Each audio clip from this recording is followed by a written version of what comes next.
नमस्कार, देवभूमि समाचार में आपका स्वागत है। आपके साथ मैं रीना झावालियान। खबरों का रुख करेंगे, लेकिन उससे पहले एक नजर डालते हैं इस वक्त की हेडलाइंस पर।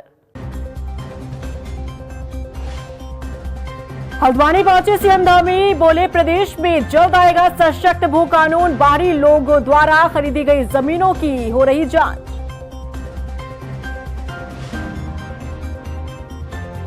उत्तराखंड में मंत्रियों ने बनाई जनता से दूरी, ना विधानसभा ना बीजेपी दफ्तर में लगाते हाजिरी, आमजन की समस्याओं से मंत्रियों को नहीं कोई सरोकार।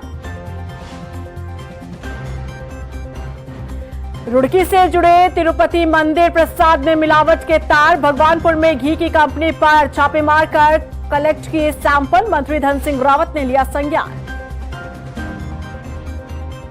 उत्तराखंड में नशा तस्करी के खिलाफ बड़ी कार्रवाई, एसटीएफ ने हरिद्वार से की 95 लाख की स्मैक बरामद, दून पुलिस ने की 50 लाख की कोकीन जब्त, 5 तस्करों को किया गिरफ्तार। चलिए अब बुलेटिन की शुरुआत कर लेते हैं। हल्द्वानी पहुंचे मुख्यमंत्री पुष्कर सिंह धामी ने भू कानून को लेकर बड़ा बयान दिया है। मुख्यमंत्री पुष्कर सिंह धामी ने कहा कि सरकार प्रदेश में सशक्त भू कानून लाने वाली है और बाहरी व्यक्तियों द्वारा खरीदी गई जमीनों की जांच के भी निर्देश दिए गए हैं। वहीं हरियाणा और जम्मू कश्मीर के चुनाव रिजल्ट पर मुख्यमंत्री पुष्कर सिंह धामी ने कहा कि नतीजे बीजेपी के हक में होंगे। प्रदेश के अंदर लंबे समय से एक सख्त भू कानून की आवश्यकता लोगों के द्वारा अनेक बार व्यक्त की गई है और हम भी चाहते हैं कि प्रदेश के अंदर सख्त भू कानून होना चाहिए। और जिन लोगों ने अभी तक जो भू कानून लागू है, जो प्रावधान किए गए हैं भूमि खरीद फरोख्त के, उन प्रावधानों का भी जिन्होंने उल्लंघन किया है या उनका पालन नहीं किया है, जिस प्रयोजन से जो भूमि खरीदी गई है उस प्रयोजन में उसका उपयोग नहीं हुआ है, ऐसी सभी प्रकार की भूमियां अभी तत्काल ही जो है उस पर जांच के आदेश कर दिए गए हैं। देहरादून स्थित विधानसभा में आवास मंत्री प्रेमचंद अग्रवाल ने हरिद्वार रुड़की विकास प्राधिकरण की समीक्षा बैठक की।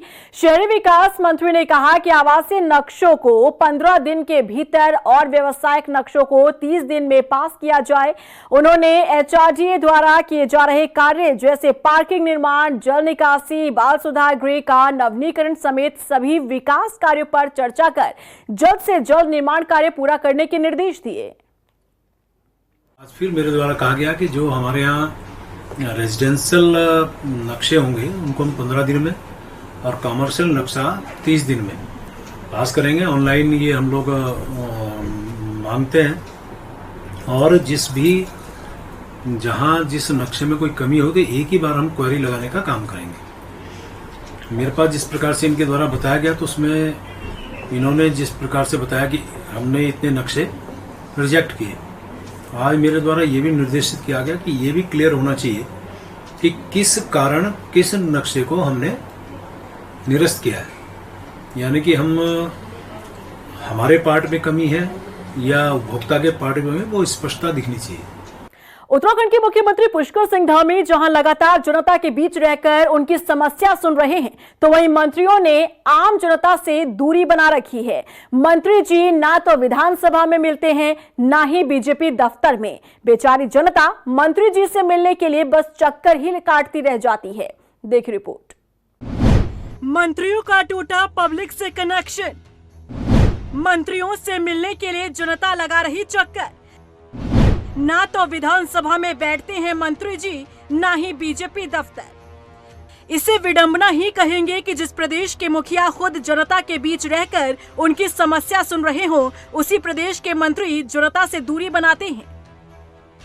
उत्तराखंड के मुख्यमंत्री पुष्कर सिंह धामी लगातार जनता से संपर्क साधते हुए उनकी समस्या को दूर करते हैं, लेकिन लगता है कि मंत्रियों को जनता से कोई लेना देना ही नहीं। बात उत्तराखंड विधानसभा की करें तो ऐसा लगता है कि मंत्रियों ने वहां बैठना ही छोड़ दिया। अधिकतर मंत्री केवल उत्तराखंड विधानसभा में या तो विभागीय बैठक लेने पहुंचते हैं या फिर विधानसभा सत्र के लिए पहुंचते हैं। अधिकतर मंत्रियों ने तो अपने आवास से ही मंत्रालय चला रखा है, जिससे आम जनता के कामकाज पर असर पड़ रहा है। यहाँ तक कि कई मंत्रियों के आवास के गेट भी आम जनता के लिए बामुश्किल ही खुलते हैं। कई बार तो आवास पर मंत्री के होने के बावजूद भी जनता को वापस लौटा दिया जाता है। उत्तराखंड में कुछ मंत्रियों को तो ऐसा लगता है कि वो मंत्री जनता के आशीर्वाद से नहीं बल्कि बीजेपी हाईकमान की चरण वंदना से बने हैं। इसीलिए ऐसे मंत्री जनता से ज्यादा तवज्जो हाईकमान को देते नजर आ जाते हैं और उनकी तस्वीर जनता के साथ कम और हाईकमान के नेताओं के साथ ज्यादा नजर आ जाती है। प्रदेश की जनता कई बार बड़ी उम्मीद से विधानसभा पहुंचती है कि मंत्री से मुलाकात हो जाएगी और उनकी समस्या को दूर किया जाएगा, लेकिन जब मंत्री विधानसभा में बैठेंगे ही नहीं तो समस्या का हल कैसे होगा। आम जनता तो छोड़िए, विधायकों को तो मंत्री नहीं मिल पाते। खुद कांग्रेस विधायक हरीश धामी का कहना है कि मंत्री विधायकों से भी मुलाकात नहीं करते, तो फिर आम जनता की बात ही छोड़ दीजिए। देखिए, ये बड़ा चिंता का विषय है। आप आम जनता की बात कर रहे हैं, विधायकों को भी अगर किसी मंत्री से मिलना है तो पहले फ़ोन करना पड़ेगा, उनका लोकेशन लेना पड़ेगा, फिर समय मिलेगा नहीं मिलेगा। ये सरकार को तय करना चाहिए कि भाई जनता के हित के लिए कम से कम हफ्ते में 4 दिन तो कम से कम मंत्री विधानसभा में बैठे, ताकि चाहे विधायक हो या क्षेत्र की जनता अपनी पीड़ा लेके मंत्री को बता तो सके। लेकिन यहाँ तो सारे नदारत रहते हैं, कोई मंत्री विधानसभा के अपने कार्यालय में मिलते हैं नहीं। कांग्रेस विधायक के बयान से आप समझ सकते हैं कि आखिर मंत्रियों से मिलना कितना मुश्किल हो गया है। इसे लेकर जब मंत्रियों से सवाल पूछा गया तो क्या सफाई वो पेश करते नजर आए, सुनिए। देखिए, विधानसभा में लगातार मंत्रीगणों की मीटिंग्स भी होती रहती है, कार्यकर्ताओं से मिलन भी होता रहता है और मुझे लगता है कि मंत्रीगण यदि आप बहुत अधिक समीक्षा करेंगे तो बहुत अधिक देहरादून रहने का प्रवास भी बहुत कम होता है, क्योंकि सभी मंत्रीगण क्षेत्रों में प्रवास करते हैं, सभी मंत्रीगण अपनी विधानसभाओं में जाते हैं, सभी मंत्रीगण अन्य जिलों में जाते हैं। तो इसलिए एक जगह यदि महीने के 31 दिन होते हैं तो मुझे लगता है कि वे मुश्किल से जो है 4-5 दिन अपने राजकीय कार्य करने के लिए यहाँ पर रहते हैं। अन्यथा सभी अपने भ्रमण कार्यक्रम में जनमानस से मिलने की प्रक्रिया में लगातार लगे रहते हैं। देखिए, लगातार मंत्री लोग पदवी के बीच में है। हर मंत्री के घर पे उनका ऑफिस है जहाँ पे लगातार पब्लिक आती है, बिना निसंकोच आती है, बिना किसी फॉर्मेलिटी के आती है। आप विधानसभा के अंदर आने के लिए उनको पासेस की ज़रूरत होती है, उनको सिफारिशों की ज़रूरत होती है। लेकिन जो मंत्रियों के घरों पे उनके ऑफिस हैं उसमें कहीं से भी कोई भी आ सकता है, कोई रोक टोक नहीं है। तो विधानसभा एक हमारा एक ऐसी जगह है जहाँ पर मंत्रियों के ऑफिस हैं, लेकिन घरों में भी उनके ऑफिस हैं जहाँ पे वो लगातार जनता से रूबरू हो रहे हैं। उत्तराखंड में मंत्री आम जनता की सुध लेने को तैयार नहीं। मंत्रियों की जनता से दूरी ये बताती है कि उन्हें सिर्फ अपनी कुर्सी से प्रेम है, जनता से कोई सरोकार नहीं। और ऐसा भी नहीं है कि मंत्रियों को जनता से संपर्क साधने के लिए जगाया न गया हो। इससे पहले मंत्रियों को समय समय पर बीजेपी कार्यालय में बैठने के निर्देश जारी किए गए थे ताकि कार्यकर्ता और आम जनता से संपर्क साधने में आसानी हो सके। लेकिन ये बात तो आई गई हो गई, मंत्रियों पर कोई असर नहीं पड़ा। लेकिन लगता है कि मंत्रियों के इस ढुलमुल रवैये पर सख्ती से एक्शन लेना होगा, क्योंकि इन सबके बीच आम जनता पिस रही है। ना तो मंत्री जी विधानसभा में मिलते हैं, ना ही अपने कार्यालय में। मंत्री के आवास से भी जनता को खाली हाथ ही वापस लौटना पड़ता है। बहरहाल देखना होगा कि मंत्रियों के इस लापरवाह रवैये को लेकर आखिर क्या और कब एक्शन लिया जाता है। उत्तराखंड के परंपरागत फसलों भोजन के उत्सव गणभोज दिवस को प्रदेश के स्कूल, कॉलेज, मेडिकल कॉलेज में मनाया गया। देहरादून स्थित राजकीय बालिका इंटर कॉलेज में भी आयोजित कार्यक्रम में मंत्री धन सिंह रावत शामिल हुए। कैबिनेट मंत्री धन सिंह रावत ने कहा कि मोटे अनाज ने आज भारत ही नहीं पूरे विश्व में एक अलग पहचान बनाई है। पर्यटन और तीर्थाटन के बाद गणभोज के रूप में मोटा अनाज हमारी आर्थिकी का बड़ा हिस्सा बन रहा है, जिससे हजारों परिवार को रोजगार मिल रहा है। आयोजकों का बहुत बहुत धन्यवाद दे रहा हूं कि हमारे भाई बहुत सालों से इस अभियान में लगे हैं और जब मिलेट मिशन भारत सरकार में भी इसके अभियान शुरू नहीं हुआ था तब से आपने परंपरा जारी की है कि हमारे स्कूलों में महीने में हफ्ते में एक दिन गणभोज का कार्यक्रम होता है। इसमें हमारे बच्चे जो है जितना भी हमारा मोटा अनाज है एक दिन हॉस्टलों में और विद्यालयों में जो है महीने में इस गणभोज कार्यक्रम को हम शुरू करते हैं। अब हमारे विश्वविद्यालय में भी शुरू हुआ है, हमारे मुख्यमंत्री जी ने भी इसकी पहल की है और विशेषकर मैं आयोजकों का बहुत बहुत धन्यवाद दे रहा हूं कि आप अपने संस्कृति से जुड़ने का बच्चों को जो है गणभोज के कार्यक्रमों के लिए प्रेरित करते हैं। तिरुपति बालाजी मंदिर में लड्डू वाले प्रसाद में मिलावट का मामला चर्चाओं में है। हैरानी की बात तो यह है कि लड्डू को जिस घी से बनाया गया उसके तार उत्तराखंड से जुड़े हैं। अब इस मामले में स्वास्थ्य मंत्री धन सिंह रावत ने संज्ञान लिया है। देखिए रिपोर्ट।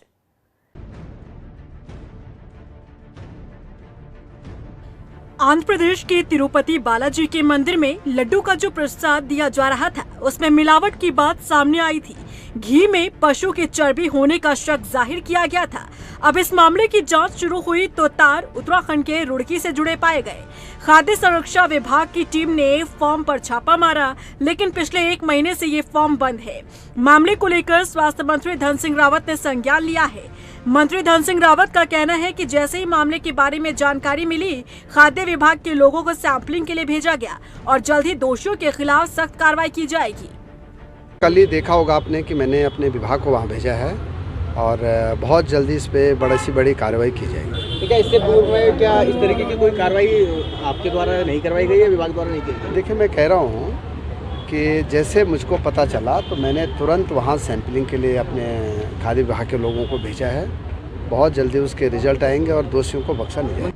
बता दें कि बीते दिन आंध्र प्रदेश और उत्तराखंड खाद्य सुरक्षा विभाग की टीम ने भगवानपुर स्थित घी बनाने वाली एक कंपनी पर छापा मारा। इसे लेकर अधिकारी योगेंद्र भंडारी और महिमानंद जोशी सहित अन्य अधिकारियों ने फैक्ट्री में पहुंचकर छापेमारी की। अधिकारियों ने बताया कि अज्ञात व्यक्ति द्वारा शिकायत मिल रही थी कि इस कंपनी में जो देसी घी बनाया जा रहा है उसमें मिलावट की जा रही है, लेकिन जब विभाग की टीम फैक्ट्री पहुंची तो वहां किसी तरह का कोई भी प्रोडक्ट बनता हुआ नहीं दिखा। यहाँ आने का मकसद है कि घी में आजकल मिलावट के आधार पर हम लोग जांच कर रहे हैं। आयुक्त महोदय द्वारा जो निर्देश दिए गए कि इसकी जांच की जाए कि मेन फैक्ट क्या है, उसके आधार पर हम जब यहाँ पहुँचे तो हमें पता चला कि सेंटर लाइसेंस की वो है, इसमें जो निर्माण जो लाइसेंस दिया गया सेंटर FSI द्वारा लिया गया है, सेंटर यूनिट है। तो आज महोदय के निर्देशानुसार हम आए हैं। अदरवाइज सेंटर की जो इनकी इन्फॉर्मेटिव टीम है वो इस पर कार्य करती है। तो हमने पाया यहाँ पे तो देखा कि यहाँ पे कोई भी इस पर मशीन इंस्टॉल है, लेकिन इस पर कोई भी इस टाइम फाइनल प्रोडक्ट हमको नहीं मिला है, ना बन रहा है। इस मामले को लेकर कांग्रेस प्रदेश अध्यक्ष करण मारा ने बीजेपी पर हमला बोला है। उन्होंने कहा कि सभी सनातन धर्मी क्रोध में हैं, क्योंकि जिसे हमारे हिंदू धर्म में वर्जित माना गया है उसका सेवन प्रसाद में कराया गया। भारत के तिरुपति मंदिर में जो सबसे बड़ी आस्था का केंद्रों में से एक है, लड्डुओं में जो प्रसाद का है उसमें गाय के चर्बी की बात सामने आई और जिससे सभी सनातन धर्मी बहुत ज्यादा गुस्से में और क्रोध में हैं और बहुत परेशान हैं, जिसको धार्मिक रूप से हमारे यहाँ वर्जित माना गया है हिंदू धर्म में, सनातन धर्म में, उसको का सेवन प्रसाद के रूप में हमको कराया गया। और जानकर आश्चर्य करेंगे, जो पार्टी सनातन धर्म के नाम पर वोट मांगती है, लगातार सनातन धर्म के नाम पर देश के लोगों को, नागरिकों को बांटने का काम करती है, नफरत फैलाती है, उस पार्टी की सरकार के तहत ये हुआ है। तिरुपति बालाजी मंदिर के प्रसाद में मिलावटी घी का उत्तराखंड से ताल्लुक पाया गया है, जिसे लेकर जांच जारी है। एक तरफ सरकार कार्रवाई की बात कर रही है तो वहीं विपक्ष सरकार को जिम्मेदार ठहरा रहा है। देखना होगा कि इस मामले पर कितनी सख्ती से कार्रवाई की जाती है। अल्मोड़ा के जिलाधिकारी आलोक कुमार पांडे ने जागेश्वर धाम मास्टर प्लान के कार्य की समीक्षा और मंदिर आसपास के क्षेत्र का निरीक्षण किया। इस दौरान जिलाधिकारी ने अधिकारियों को निर्देश दिए कि जागेश्वर मास्टर प्लान सरकार की महत्वाकांक्षी योजना है, इसीलिए यहां होने वाले सभी कार्यों को गुणवत्तापूर्वक तरीके से करें। वहीं जिलाधिकारी ने कहा कि जागेश्वर धाम प्रसिद्ध धामों में से एक है और प्रधानमंत्री नरेंद्र मोदी के आवागमन से यहां पर्यटकों की संख्या में लगातार इजाफा हो रहा है।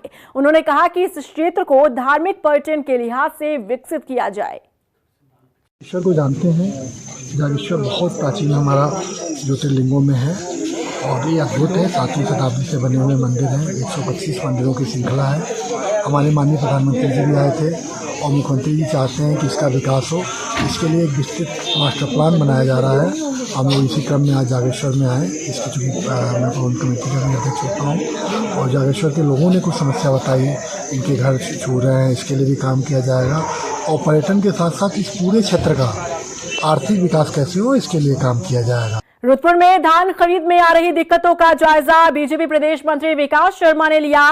बगवाड़ा मंडी में धान खरीद केंद्र पहुंचकर व्यवस्थाओं का निरीक्षण किया और अधिकारियों से बातचीत कर धान खरीद सुचारू कराई।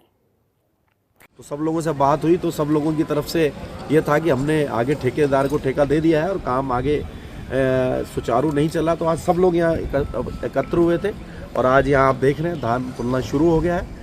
मैं आपके चैनल के माध्यम से सभी किसान भाइयों से अनुरोध करना चाहता हूँ कि वे अपना यहाँ पर धान लेके आएँ। यहाँ सुखाने की भी व्यवस्था है, पंखे लगे हुए हैं। अगर आपका धान गीला है तो आप सुखा के देंगे और इसमें 17% तक मॉइस्चराइजर होगा तो सरकार खरीदने को तैयार है। आपको उचित दाम भी सरकार दे रही है। देहरादून नगर निगम ने EESL कंपनी से शहर की स्ट्रीट लाइट्स की मरम्मत और रखरखाव का जिम्मा वापस ले लिया है।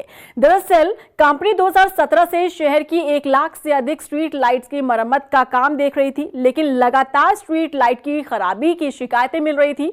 कंपनी को चेतावनी दी गई, लेकिन कोई सुधार नहीं हुआ, जिसके बाद इस पर एक्शन लिया गया है। अब नगर निगम से 35 वाहन रोस्टर वाइज हर वार्ड में जाकर स्ट्रीट लाइटों की मरम्मत का काम करेंगे। जो नए लाइट्स और नए इक्विपमेंट्स प्रोवाइड करने का मैंडेट था वो उसी थर्ड एजेंसी का था, तो वो अभी हमने फ़िलहाल उनके पास बरकरार रखा है। ऑपरेशन एंड मेंटेनेंस निगम के पास ले ली है, लेकिन बैकअप में निगम अपना भी रेट कॉन्ट्रैक्ट करना चाह रहा है for availability of new equipments and lights, ताकि इसमें कोई भी किसी भी तरह की बाधा या कोई डेफिशिएंसी या रोड ब्लॉक ना आए। तो अगर हमारी टीम्स बनी हैं तो ये भी हमारी जिम्मेदारी है कि हम उनको समय लाइट्स और इक्विपमेंट्स प्रोवाइड कर सकें। We shouldn't be seen as dependent on any other third agency. Uttarakhand STF ने 95 लाख रुपए की 317 ग्राम स्मैक के साथ 3 नशा तस्करों को गिरफ्तार किया है। STF के वरिष्ठ पुलिस अधीक्षक नवनीत सिंह ने बताया कि anti narcotics task force team ने हरिद्वार क्षेत्र में स्थानीय पुलिस के साथ मिलकर इस कार्रवाई को अंजाम दिया है। तीनों तस्कर बरेली से स्मैक लाकर हरिद्वार में सप्लाई करने वाले थे। ये उत्तराखंड STF की ANTF यूनिट ने ये 317 ग्राम स्मैक बरामद की है और इस संबंध में कोतवाली सिविल लाइंस हरिद्वार में केस रजिस्टर हुआ है और 3 अभियुक्तों की इसमें अरेस्टिंग हुई है। इसमें 2 अभियुक्त जो हैं शहजाद और आज़ाद, ये लाडपुर लक्सर के रहने वाले हैं, और एक जो सप्लाई इनको कर रहा था, लेके आया था जो बरेली से रईस, वो इसमें अरेस्ट हुआ है। वहीं देहरादून पुलिस ने भी कोकेन सप्लाई के कोबरा गैंग का मुख्य विदेशी पेडलर को गिरफ्तार किया है। साथ ही पुलिस ने आरोपी के कब्जे से 50 लाख रुपए की कीमत की 68 ग्राम कोकेन बरामद की है। इससे पहले पुलिस इस गैंग के 3 विदेशी पेडल और 2 महिला तस्करों को गिरफ्तार कर चुकी है। पूछताछ में आरोपी ने बताया कि वो कोबरा गैंग का सक्रिय सदस्य है और मूल रूप से तंजानिया देश का नागरिक है।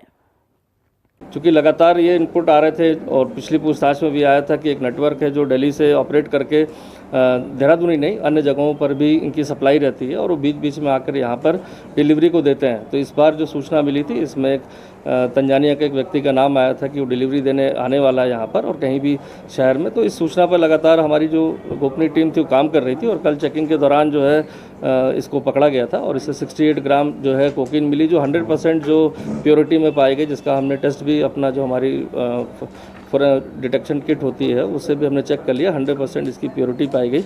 और साथ ही साथ इससे पूछताछ में भी पता चला, इसमें व्यक्ति का नाम भी खुला है जो फॉरेन नेशनल है, जिसके माध्यम से ही यहाँ पर वो डिलीवरी देने आया था। देहरादून में विदेश भेजने के नाम पर ठगी का शिकार होने वाले 2 युवकों ने पुलिस में शिकायत दर्ज कराई है।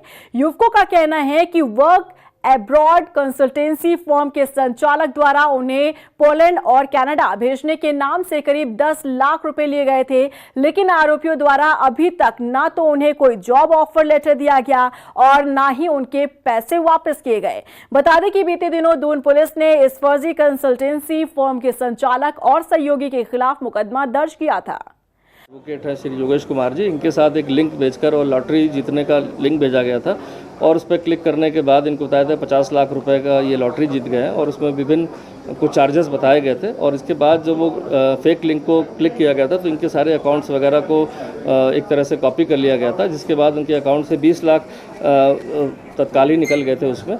इसके बाद जब हमारी टीम ने इस पर वर्क किया था तो इसमें 2 लोग को इसमें अभी मनी ट्रेल में इसमें अरेस्ट किया, जिसका अमन और ईशान नाम है, जो मुजफ्फरनगर और गाजियाबाद के रहने वाले हैं। और इनके द्वारा बताया गया कि वो एक साइबर फ्रॉड के नेटवर्क में काम करते हैं और इसके आगे भी जो उनके लोग हैं गैंग के, वो उनको ऐसा लिंक बना कर भेजते हैं और वो अपने अकाउंट्स जो फेक अकाउंट्स खुलवाते हैं ये। इसके बाद उस अकाउंट्स के माध्यम से वो जो कॉपी हो जाता है उनका फेक अकाउंट से, उसके पैसे निकाल लेते हैं। वहीं दून पुलिस ने ऑनलाइन धोखाधड़ी की घटना में शामिल 2 अभियुक्तों को ISBT हरिद्वार बाईपास रोड से गिरफ्तार किया है। पूछताछ में पता चला कि आरोपियों द्वारा लोगों को फोन पर लॉटरी और लुभाने वाले उपहार जीतने का लालच देकर उनसे अकाउंट की डिटेल लिया करते थे और फिर ऑनलाइन ठगी को अंजाम दिया करते थे। पूरे डॉक्यूमेंट चेक करने के बाद एक मोडस ऑपरेंडी पता चली कि इसमें नेपाली मूल के करीब 40 लोग को भी अभी देखा गया, उनके कागजात उसमें ओरिजिनल जमा थे, उनकी मार्कशीट वगैरह जमा थी। तो ऐसा लग रहा है कि ये बाहर के मूल के, चाहे नेपाल के लोग हों चाहे उत्तराखंड के लोग हों, इनको जॉब का अच्छा ऑफर देकर अपने ऐड के माध्यम से ये उनसे बड़े अमाउंट लेते हैं, फिर पासपोर्ट बनाने के नाम पर, वीज़ा के नाम पर, वर्क टूरिज्म के नाम पर, और फेक कागज़ देखा गया कि फेक जो है जॉब्स के वो एडिट करके जो है उनको कागज़ दिए गए थे। तो इस गैंग के अभी जो लोग आए हैं शामिल होकर, ये इनकी तलाश के लिए बताया गया, लेकिन अभी जो 2 मेन अभियुक्त आए हैं अभी तक पता चला है कि वो इंडिया से बाहर चले गए, लेकिन फिर भी इसमें जो हमारी इंटरनेशनल एजेंसीज़ हैं, चाहे लुकआउट सर्कुलर है, इसमें सारी प्रक्रिया को शुरू कर रहे हैं। और जो इनके सदस्य यहाँ पर थे, जो विभिन्न तरीक़ों से पहाड़ के जो युवा हैं उनको जो लुभा कर यहाँ पर लाते थे, उनके भी नाम पता चले हैं जो इस तरह की एक्टिविटी में शामिल थे। तो मुझे लगता है जल्दी इस गैंग के जो भी लोग शामिल थे उनकी गिरफ्तारी हो जाएगी, इसके बाद अन्य चीज़ें भी पता चल पाएंगी। चंपावत जिले में स्थित पंचेश्वर महादेव मंदिर को जाने वाला पैदल मार्ग खस्ता हाल है, जिस वजह से पंचेश्वर महादेव मंदिर में सन्नाटा पसरा हुआ है। जबकि पिछले साल तक नवरात्रों में दूर दूर से सैकड़ों की संख्या में श्रद्धालु मंदिर पहुंचते थे, लेकिन इस बार क्षेत्र में बादल फटने से आई आपदा से मंदिर सरयू नदी की चपेट में आ गया और लगभग 400 मीटर पैदल मार्ग नदी में बह गया था, जिस कारण मंदिर पहुंचने में लोगों को अब काफी परेशानियों का सामना करना पड़ रहा है। आज हमें पंचेश्वर बाबा की धाम में आने का सौभाग्य प्राप्त हुआ और हम लोग आए, लेकिन जो हम यहाँ आए तो हमने देखा कि यहाँ कच्चा रास्ता अभी यहाँ के ग्रामीणों ने बनाया है, और मैं उनको भी धन्यवाद देता हूँ कि उन लोगों ने वहाँ पर पहुँचने की हमारे श्रद्धालुओं के लिए व्यवस्था बनाई। लेकिन अब ऐसा है कि आने वाले टाइम में, क्योंकि इसके ऊपर है पूरा हमारा सेल सल्ला और ये वाला इलाका पड़ता है, और ये रास्ता अभी पूर्ण रूप से क्षतिग्रस्त है, जो ये हमारा कंक्रीट मार्ग था, और श्रद्धालुओं को काफी परेशानी हो रही है। पौड़ी के अगरोड़ा क्षेत्र के राजस्व निरीक्षक को विजिलेंस की टीम ने रिश्वत लेते हुए रंगे हाथों पकड़ा। शिकायतकर्ता ने बताया कि परंपरागत ढंग से खाता खतौनी को नाम पर करने की एवज में उनसे 15,000 रुपए की रिश्वत मांगी गई थी। इतना ही नहीं, मोबाइल फोन समेत कई अन्य चीजों की भी डिमांड की गई थी, जिनसे तंग आकर शिकायत की गई। जमीन से जुड़ा हुआ मामला था। नौगांव का क्षेत्र है, पौड़ी गढ़वाल के समीप जवालपति विसेरा के नजदीक। तो ये जमीन से मामला जुड़ा है। ये जो कानून को रवि कैलाश कल पकड़े गए, इन्होंने मेरे को इस जमीन के लिए आख्या बनाने के लिए और इस जमीन का मेजरमेंट के लिए इन्होंने कुछ मेरे से डिमांड करी थी, जिसकी मैंने सूचना विलेजेस डिपार्टमेंट को दी थी, देहरादून विलेजेस डिपार्टमेंट को। तो उन विलेजेस डिपार्टमेंट की मदद से मैंने कल ये कार्रवाई करी। चंपावत जिले के देवीधुरा क्षेत्र में बुजुर्ग महिला पर हमला कर लूट को अंजाम देने वाले आरोपी को गिरफ्तार किया गया है। बताया जा रहा है कि 3 अक्टूबर को बुजुर्ग महिला पर चाकू से हमला कर करीब 2.5 तोले का सोना लूटा गया था। आरोपी के कब्जे से चोरी का सामान बरामद कर जेल भेज दिया गया है। पार्टी क्षेत्र में एक घटना हुई थी, जिसमें एक वादी हैं शिवराज सिंह, इनके द्वारा बताया गया था कि इनकी 65 वर्षीय माता जी हैं विष्णु देवी जी, वे जब अपने खेतों में काम कर रही थी तो एक अज्ञात व्यक्ति के द्वारा वहां आकर उनका चाकू के दम पर उनका जो पहनावा गलोबंद था वो उससे लूटा गया और उनको महिला को इसमें घटना में घायल भी किया गया। इस सूचना पर तत्काल थाने की टीम ने मौका मुआयना किया और पीड़ित महिला को हॉस्पिटल में आवश्यक इलाज करवाने के पश्चात इसमें तत्काल मुकदमा लिखा गया लूट का। और आज इसमें हमारी सभी 3 टीमों ने इसमें काम किया, जिसमें CCTV सर्विलांस और इसके अलावा जो भी आसपास के संदिग्ध लोग थे उनके बारे में सुरागसी पतारसी करते हुए इसमें एक अभियुक्त नीरज बोहरा, इसकी आज गिरफ्तारी की गई है। नरेंद्रनगर के श्री कुंजापुरी पर्यटन विकास मेले में जहां खेलकूद और सांस्कृतिक कार्यक्रम रौनक बढ़ा रहे हैं, तो वहीं अलग अलग विभागों द्वारा लगाए गए स्टॉल भी मेले के आकर्षण का केंद्र बने हैं। स्वयं सहायता समूह की महिलाओं द्वारा मेले में मिलेट्स, हैंडीक्राफ्ट, स्वेटर, शॉल, पंखा समेत कई अलग अलग चीजों के स्टॉल लगाए गए हैं। यहाँ पे मैं माँ कुंजापुरी स्वयं सहायता समूह से हूँ, इसमें हम सभी महिलाएं काम करती हैं। इस पर हम जैसे जूट का काम करते हैं, टोकरी बनाते हैं, चप्पलें, अचार, जैम, चटनी, सभी इसमें रोजगार का वो होता है। सभी महिलाएं इसमें मिलकर काम करती है। और सर इसमें ये जैसे माँ कुंजापुरी मेला चल रहा है, इसमें स्टॉल लगाया जाता है। इसमें सभी महिलाएं मिलकर काम करती हैं। इसमें सभी को रोजगार का साधन हो जाता है। ये हर जगह स्टॉल लगाई जाती है। किच्छा के ग्राम सिरौली में एक युवक ने किशोरी को गोली मारकर घायल कर दिया। गोली किशोरी के हाथ में लगी। घायल अवस्था में उसे सीएचसी लाया गया, जहां उसका उपचार किया जा रहा है। वहीं घटना के बाद से आरोपी फरार है। मौके पर पहुंची पुलिस ने मामले की जांच शुरू कर दी है। सर, हम काम पे थे, वहाँ पे हमारे पास अभी फोन पहुँचा कि लड़की के गोली मार दी है, तो हम वैसे ही वहाँ से भाग उठे। वहाँ पे आके देखा तो हाथ में गोली लग चुकी थी। मसूरी में टीबी मुक्त भारत अभियान के तहत उप जिला चिकित्सालय में टीबी रोगियों को मुफ्त पोषाहार और दवाइयां बांटी गई हैं। आपको बता दें कि उप जिला चिकित्सालय में लगभग 25 मरीजों का इलाज किया जा रहा है। इस मौके पर संस्था के महासचिव हेमलता ने बताया कि उनकी संस्था द्वारा उत्तराखंड के कई क्षेत्रों में टीबी मरीजों का उपचार किया जाता है, जिन्हें मुफ्त दवाओं के साथ ही पोषाहार भी बांटे गए हैं। 6 महीने हमारे पूरे हो गए जो हमने पिछला बैच किया था, और अब नए रोगी हमारे साथ इसमें जुड़े हैं। कोशिश कर रहे हैं कि उनके बच्चों को भी, जो फैमिली में बच्चे हैं उनको भी दवाई मिल जाए, और मिल भी रही है, अभी आजकल दे रहे हैं ये लोग, और एक अच्छा रिस्पांस तो मिल ही रहा है लोगों की तरफ से भी। और मैं उम्मीद करती हूँ कि जहाँ भी टीबी रोगी हों, ये इसमें संकोच बिल्कुल ना करें और बिल्कुल भेदभाव ना करें। ये बहुत ज़रूरी है। आपका पोषाहार आपको अच्छा मिलेगा, आपको दवाई नियमित मिलेगी, आपकी जांचें नियमित होंगी, आप स्वस्थ होंगे, भारत स्वस्थ होगा। और इसी के साथ फिलहाल इस बुलेटिन में बस इतना ही, लेकिन चलते चलते एक नजर डालते हैं इस वक्त की हेडलाइंस पर। हल्द्वानी पहुंचे सीएम धामी, बोले प्रदेश में जल्द आएगा सशक्त भू कानून। बाहरी लोगों द्वारा खरीदी गई जमीनों की हो रही जांच।